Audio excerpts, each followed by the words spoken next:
Canal Chácara Justo, vamos lá para mais um vídeo aqui no nosso canal. Novamente atendendo a perguntas aqui dos amigos inscritos em nosso canal.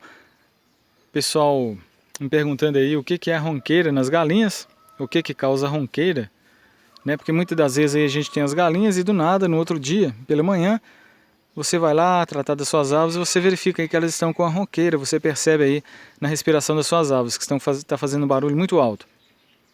Então é o seguinte, a ronqueira ela é conhecida também por gogo. Ou seja, é uma doença que atinge as vias respiratórias das aves de todas as idades. Isso aí não importa a idade. Pode acontecer com pintinho, com frango, com galinha, né? Isso aí não importa a idade não, vai pegar em todas as aves. E o pessoal está me perguntando também o que causa isso aí. Geralmente, o que causa isso aí é o excesso de calor, né? Principalmente a umidade aí no seu galinheiro. Se tiver umidade muito alta, o que vai acontecer? Se o ambiente estiver sujo também, as bactérias vão começar a proliferar por causa das fezes que estão no chão, começa a chover e vai ficando muito molhado e isso aí vai começar a ter o desenvolvimento das bactérias. As aves gostam sempre de estar comendo e elas vão comer isso aí e vão acabar pegando essa bactéria aí que vai causar o gogo, que é a singamose, um verme aí que atinge a traqueia das aves.